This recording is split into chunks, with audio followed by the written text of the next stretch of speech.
Guys, welcome again to our channel Smart Pips. Uyu munsi nifuje kubereka uburyo bwiza ushobora kuba wahuza platform yawe ya TradingView ukayihuza na Exchange Binance, cyangwa se mu yandi magambo ugafata account yawe ya Binance ukayihuza na TradingView kugira ngo bijye bigufasha mu kugura no kugurisha cryptocurrency bikoroheye, cyangwa se wakora technical analysis wifashishije TradingView kuko ariyo inabikora neza cyane. Icyo rero tugiye gukora uno munsi ni kubikora dukoresheje telefone kugira ngo nawe ubikurikirane step by step, bizagufashe kugira ngo ubashe kubihuza ube nawe wabyereka n'abandi bafite icyo kibazo batabashe kureba iyi video. Ikiza uyirebye ukabona ari nziza wayisharinga n'abandi bakayibona. Tuzaza rero dufate application yacu ya TradingView.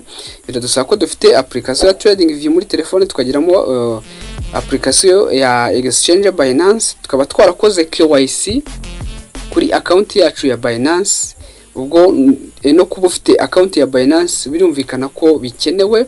Ikindi ukaba warakoze two step verification kuri account yawe ya Binance kugira ngo itazinjirirwa n'ubonetse wari wese. Uzaza ukorehe numara gufungura TradingView yawe muri telefone, uzaza hano handitse chat gutya, urebe hano hari isoko, chat y'isoko, iyi ni chat. Then ubu tugiye guhuza TradingView yacu ndetse na account yacu ya Binance. Mbibutse ko ari uko iba yaramaze kuba verified, warayikoreye KYC byarakunze. Uzaza rero hano hari utu tuntu tumeze gutya, tuno turongo uzu dukoreho gutya, bakuzane ku dashboard imeze uko. Hano bakubwira ngo TradingView your broker, uze ukandeho ukoreho kuriya. Aba naba broker bakoresha TradingView. Wowe rero uzaza uhitemo ushaka Ox, Active Trader ndetse Papestone, cyangwa se abandi ba broker bose. Hano bari SC Market, urabona izi markets, Capital, Precom, aba naba broker, ariko twe tugiye gukoresha uyu munsi Binance kugira ngo mbibereke, kuko hari umuntu warigeze kutwandikira muri comment aratubwira ngo tumufashe kuba yahuza account ya Binance na TradingView. Niyo mpamvu mvuze ngo reka iyi video tuyirebeho tuyisubize. Nawe ufite ikibazo cyangwa se igitekerezo n'icyifuzo watwandikira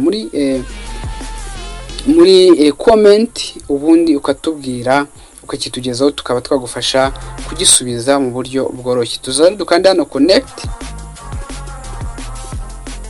Tumara gukanda connect, tubu tugiye guhuza account yacu ya Binance na iyi platform ya TradingView. Tuzaza bazahita kuzana kuri dashboard ihagaze gutya. Rero murabona hano hejuru handitse email. Aha hano murahabona handitse email, phone without code, country. Uzashyiramo email wafunguriyeho account yawe ya Binance. Nishyizemo kuri nyine kugira ngo mutayireba. Hanyuma hano hasi dushyiramo password, nayo ndayihisha kugira ngo mutayibona.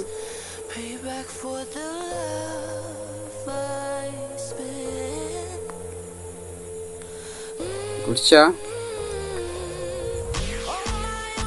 urebe neza ko password yawe ushyizemo ariyo wakoresheje ufungura account ya Binance. Iyo ujya kwinjira hano bakubaza credential zawe wakoresheje kuri account yawe ya mu gihe ujya gukora login kuri account yawe ya Binance. Nizi credential nizo bakubaza, bakubwira ngo bakoherereje verification message kuri account ya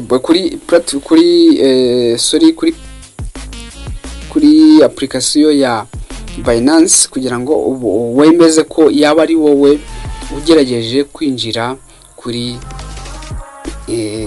account yawe ukoresheje indi device, cyangwa se ukoresheje indi platform itari Binance. Uzaza rero bino byose ubikuremo, uze kuri account yawe ya Binance, na kuri kuri Binance yawe app, hano bakubaza ngo are you trying to log in from another device?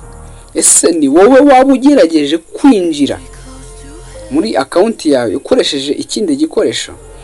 Uzaza rero urebe hano hasi, murahabona aha, hano handitse yes, ubyemeze. Naba atari wowe, kuko hano wamaze gukora 2-step verification kuri account yawe. Niba ari wowe uzakanda yes, niba atari wowe uzakanda no, uhakane ko yaba atari wowe. Uzahita rero ugaruka hano kuri account ya kuri trading view yawe, uzahita kubwira ngo kora confirm. Ubona ko byamaze guhindura isura, ukande kuri confirm gutya, utegerezaho gato Binance yawe yihuze na platform ya trading view.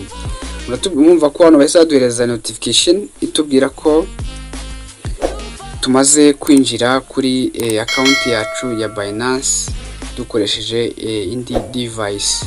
Ubu rero aha turi dushobora kuba twagura tukanagurisha cryptocurrency twifashishije account yacu ya Binance.